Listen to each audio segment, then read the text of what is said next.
She looked me straight in the eyes and said, "Shut your mouth and pay up. That's all you're good for anyway." I didn't raise my voice. I didn't argue back. I just went home, opened my laptop, and in less than 2 minutes, I stopped being her personal ATM. 4 clicks. By midnight, everything had changed. 2 weeks later, her phone wouldn't stop ringing. $2,850. That number hung over Eleanor like a dark cloud every single month. At 68, she should have been out in the backyard of her cozy suburban home just outside Chicago, tending her roses and finally enjoying some peace. Instead, she sat at her kitchen table staring at the stack of bills. It had been 5 years since her husband passed, and she'd been carrying the weight in silence ever since. Her son Nathan and his wife Brooke lived with her under the same roof, but the house didn't feel like hers anymore. It started small. First, they asked for help with the down payment on a new car. Then, it was covering the utility bills. Before long, Eleanor was paying for everything: the mortgage, the insurance, even Brooke's shopping sprees on her credit cards. Brooke called it family support, but Eleanor knew it was straight up taking advantage. She cooked, she cleaned, and she paid. Always paid. That Tuesday evening, they were all at the dinner table. Eleanor had made pot roast just the way Nathan liked it. She only wanted to bring up a small adjustment to the household expenses because heating oil prices had gone up. "Nathan, we need to talk about the bills," she said calmly. Before Nathan could even open his mouth, Brooke slammed her fork down on her plate. Her face twisted with pure contempt. "God, Eleanor, would you quit your whining?" she hissed.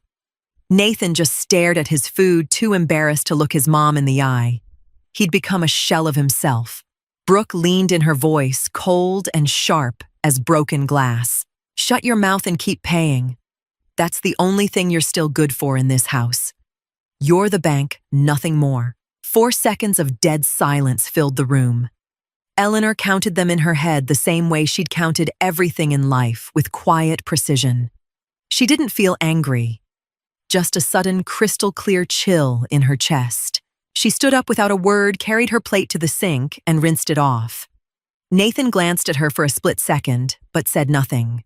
No, that was out of line. No apology. Eleanor walked upstairs to her room and locked the door behind her. The hook was set. The decision was made. Up in her room, Eleanor opened her laptop. The screen lit up her determined face. She wasn't a woman of big, dramatic speeches. She was a woman of action. For decades, she'd handled all the family finances. She knew every password, every due date, every account number. Brooke probably figured Eleanor was just a helpless old lady who didn't know her way around online banking. Big mistake. First, she logged into the bank portal. There was the joint account that handled the mortgage on the house. Eleanor owned the place outright, but she'd let Nathan and Brooke live there rent-free while she covered all the fixed costs. Mortgage auto payment, $2,150. Delete. Confirm. A little green checkmark popped up. It felt like the first real breath she'd taken in years. Next came the utilities. The electric company pulled $180 a month. She canceled the authorization. Then the homeowner's insurance, $420. Gone. Finally, she opened the tab for Brooke's credit card, which was linked to a sub-account on Eleanor's investments. Minimum payment this month, $4,200 for designer bags and vacations Eleanor had never been invited on. 4 clicks, 90 seconds. 17 years of quietly sacrificing her own security undone before midnight. Eleanor closed the laptop and walked to the window. Outside, a steady Midwest rain lashed against the glass. Her hands didn't shake. She felt perfectly calm. "Shut your mouth and pay," Brooke had said. From now on, Eleanor would stay quiet, but she wouldn't be paying another single dime. She sat on the edge of her bed and thought about her late husband. He would have given her a quiet nod. He'd always admired her practical smarts. Eleanor knew the coming days would be stormy, but she'd already made preparations that went way beyond the internet. She had no intention of being pushed out of her own home. It was time to rewrite the rules in her house without raising her voice once. Tomorrow, the silence would begin. The next morning, Eleanor woke up before the alarm. She went to the kitchen but only made coffee for herself, one single cup. When Nathan stumbled in hair messy and expecting his usual service, he found the pot empty. He looked at her confused. She just kept reading her newspaper, not even glancing up. "Mom, is the coffee ready?" he asked hesitantly. Eleanor turned the page without looking at him. She'd decided she was done playing maid. If she was only good for being the bank, then the bank was closed for renovations starting today. Nathan sighed and started making his own coffee, something he hadn't done in years. Brooke showed up a little later, looking smug. Like her outburst the night before had finally put Eleanor in her place. She sat at the table, waiting to be served breakfast. But Eleanor just rinsed her own mug and left the room. No accusations, no arguments. The silence was her sharpest weapon. Brooke stared after her confused, then just shrugged it off. Over the next few days, Eleanor quietly shifted the whole dynamic in the house. She only bought groceries for herself and kept them in a small fridge in her room. When she cooked, she did it when the kitchen was empty. Nathan and Brooke started finding bare cupboards. Eleanor watched from a distance as Brooke's frustration built, but she stayed rock solid. One evening, she overheard them whispering in the living room. "Did you ask her about the credit card?" Brooke hissed. Nathan answered softly. "She barely talks to me anymore. She seems different." Eleanor smiled in the dark. They still had no idea the big bills were already bouncing. The banks would start sending letters soon, and Eleanor wouldn't be there to open them. The calm before the storm felt thick enough to touch. 15 days after that night with the laptop, the first letter arrived. It was a plain envelope from the bank addressed to Nathan and Brooke. Eleanor had pulled the account permissions. Brooke opened it over breakfast, while Eleanor sat at the far end of the table sipping her tea. She watched Brooke's face completely fall apart. "Nathan, the mortgage didn't go through." Brooke cried out in panic. She glared at Eleanor. "What did you do?" Eleanor took a slow sip of tea and met her eyes directly. "I did exactly what you told me to do, Brooke. I shut my mouth. And since I'm only good for paying, I decided to turn off that function for any accounts that aren't strictly mine." Her tone was calm, almost businesslike. Nathan went pale. "But Mom, the house account. We don't have enough in there this month." Eleanor nodded slowly. "That's a problem for the account holders. I've paid my own bills. My part is covered." Brooke jumped up. "You can't do this. We live here. If the bank forecloses, you lose everything too." Eleanor stayed seated. "The house is in my name, Brooke. The mortgage was nearly paid off. I was just carrying the last payments for your comfort. If you want to live here, you'll have to contribute your share. I already spoke with my banker. My personal assets are protected." She stood up and took the utility notice that had just arrived too. It threatened to shut off the power because the last payment had been reversed. Eleanor slid the letter across the table to Nathan without a word. "You're my son, Nathan. I love you. But I'm not your cash machine." She left the kitchen as Brooke started screaming. The psychological edge was now fully hers. She'd cut the financial cord, and Nathan and Brooke were starting to drown. The mood in the house flipped from passive-aggressive to full-blown panic. With the auto payments canceled, the late notices started pouring in by the hour. Brooke tried to bully Eleanor, ranting loudly about stubborn old people and ingratitude, but Eleanor just tuned it out. She'd put up with the nasty, belittling comments for years now. They bounced right off. By the third day, without payments, things got real. Brooke tried to take the new car out, but the insurance had temporarily suspended coverage because the premium hadn't been paid. The system had even remotely disabled the vehicle. Brooke stormed into Eleanor's room. "Give me your iPad. Right now, I need to make the transfer. My account's locked." Eleanor didn't look up from her book. "My devices are private, Brooke, just like my money." Nathan tried to play peacemaker, but he had no leg to stand on. He made decent money, but Brooke had blown it all on their flashy lifestyle. They had zero savings. Their total dependence on Eleanor's quiet payments had been their weak spot, and she'd hit it with surgical precision. Eleanor started reclaiming physical space, too. She changed the locks on her home office and the little storage room next to it. She wasn't sharing her resources anymore. Nathan found her in the garden that afternoon. "Mom, we can't live like this." Brooke's losing it. Eleanor looked at her son sadly. "Nathan, you're 35. It's time you learned how to pay a bill." The house felt cold now, not from the temperature, but from all the shattered illusions. Eleanor had taken back control of the household simply by refusing to finance everyone else's chaos. Brooke desperately tried calling friends for money, but her image as the well-off wife was cracking fast. The bank's next move would decide everything. An official from the bank called. Eleanor took the call in the living room while Nathan and Brooke stood there like kids waiting for punishment.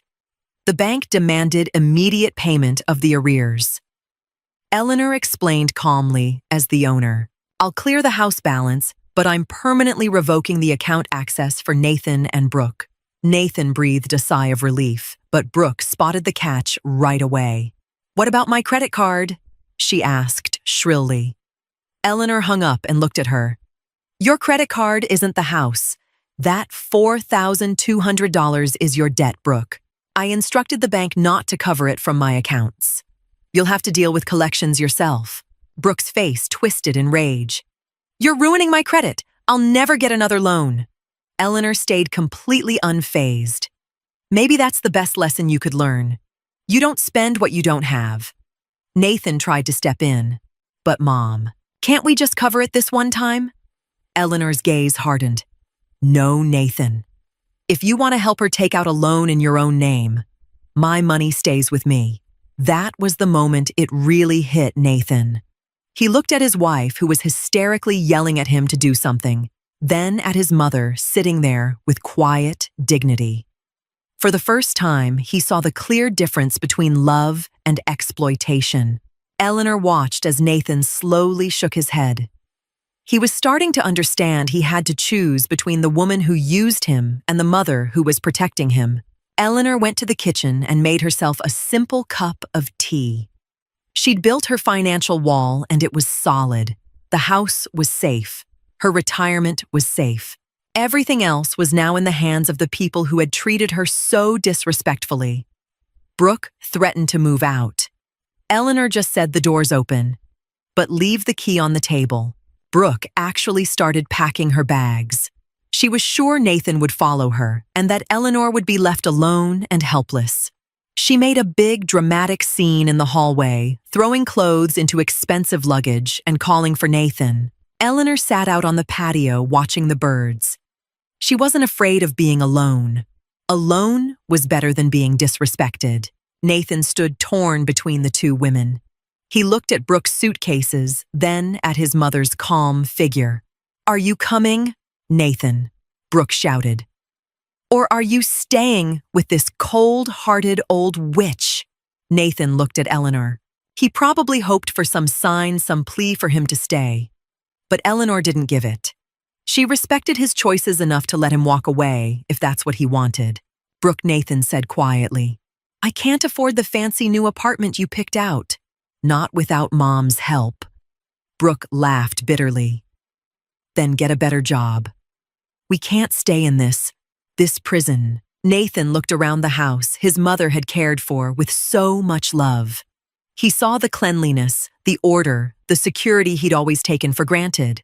His decision didn't come with a big explosion, just a heavy sigh. He sat down on the stairs and buried his face in his hands. "I'm not going, Brooke. I can't keep paying for a lifestyle we don't actually have." Brooke stared at him in disbelief. She'd always controlled him, but without Eleanor's money, her hold over him had vanished. Eleanor heard the front door slam. Brooke was gone alone with her debts and her luggage. The house fell quiet. Eleanor walked inside and put a hand on Nathan's shoulder. She didn't say anything comforting, like he was a little boy. She was just there. Nathan looked up. "I'm so sorry, Mom. I was blind." Eleanor nodded. "Now you can see, Nathan. That's what matters." After Brooke left, life in the house changed completely. Eleanor sat with Nathan at the kitchen table, the same one where Brooke had insulted her. This time, there were no late notices, just a simple sheet of paper. Eleanor had written down the new house rules. It wasn't a legal contract, just an agreement between two adults who were learning to respect each other. First, Eleanor said calmly, "You start paying fair rent and half of all the utilities from now on. I'll show you the bills at the end of every month. Second, chores are shared. I'm not your housekeeper." Nathan nodded eagerly. He looked relieved to finally have clear boundaries. Responsibility felt lighter than all the lies they'd been living in. She also told him she'd set up a separate account for home maintenance. "The money I used to spend on Brooke's luxuries now goes toward this house's future. If you want to stay, you invest in the walls and the roof, not in handbags." Nathan got it. He saw the house for the first time as something he had to earn, not just inherit. The silence had ended, but the conversations now carried a new seriousness. Nathan opened up about the secret debts Brooke had piled up in his name. Eleanor listened, but didn't offer money. She gave him straight advice. Talk to your boss about overtime. Sell the new car. Start fresh. It was tough love, but it was the only kind that could actually save him. Eleanor felt the $2,850 monthly burden lift off her shoulders. She had more money now than she had in years, but she didn't waste it. She bought herself some new gardening tools and booked a quiet little trip to the lakeshore by herself. She'd paid a high price for her peace, but it was worth every penny. The power balance was finally set right. 3 months later, the doorbell rang on a rainy November evening. Eleanor opened the door to find Brooke standing there. She didn't look like the proud, controlling woman from before. Her coat was soaked, her eyes puffy from crying. She'd heard about the collections calls and that Nathan was getting his life together without her. She wanted back into the safety of the house. "Eleanor, please," she sobbed. "It was all a misunderstanding. I was stressed. Let's be a family again." Eleanor stood in the doorway, calm and unmoving. She didn't need the police to keep Brooke out. She had the only barrier that mattered: her own resolve. She looked at Brooke and felt no hate, just a deep indifference. "You use Nathan and me as banks," Brooke Eleanor said matter-of-factly. "The bank is closed. Nathan's in the living room. He can tell you if he wants to see you. But you will never step foot in this house as a resident again. The locks have been changed, and my name is the only one on the deed." Brooke tried to push past her, but Eleanor stood firm. Nathan came into the hallway. He looked at Brooke, and Eleanor could see the pain in his eyes. But he also saw the freedom he'd gained in the last few months. "Please go, Brooke," he said softly. "I'll send the rest of your things. There's nothing left to talk about." He closed the door in her face. No big screaming match, no dramatic scene. Just the sound of a deadbolt clicking shut. Eleanor and Nathan went back to the kitchen and shared a cup of tea. "Was that hard?" Eleanor asked. Nathan shook his head. "No." It felt right. Eleanor was proud of her son. He'd learned to set boundaries. They had both learned you can't save someone who only wants to watch you drown. The victory was complete without any blood spilled or lawyers called. A year had passed. Eleanor sat in her backyard just outside Chicago, watching the first spring flowers push up through the soil. The house was quiet and peaceful. Nathan still lived with her, but now as a true partner in the household, not a freeloader. He'd paid off most of his debts and spent weekends happily helping her in the garden. They laughed together often, something that once seemed impossible. Eleanor had a firm grip on her finances. Every month she reviewed her statements not with dread anymore, but with quiet satisfaction. The money she'd saved let her live with dignity and independence. She'd even started a small fund to help widows in the neighborhood protect their own financial freedom. She didn't want other women to make the same mistakes she had. Brooke had vanished from their lives. Sometimes Eleanor heard rumors that she was back living with her parents looking for new targets, but it didn't touch her anymore. She'd learned her lesson. You can't buy people with money, and you can't force respect by staying silent. You have to act when the line is crossed. That afternoon, Nathan brought her a cup of tea out to the garden. Here, Mom. Earl Grey. 2 spoons of sugar, just how you like it. Eleanor took the cup and felt the warmth against her fingers. Thank you, Nathan, she said, and she meant it with all her heart. It was only 2 words, but they were honestly earned. In this house, nothing was taken for granted anymore. Eleanor looked at her home. It wasn't just bricks and a mortgage anymore. It was her sanctuary, her territory. She had taken back control, not with violence or court orders, but with the simple decision to stop being the victim. Shut your mouth and pay, Brooke had once said. Eleanor smiled. She was quiet these days because she was happy, and she only paid for what truly mattered to her now. Sometimes, the strongest thing you can do is simply stop paying for what no longer respects you.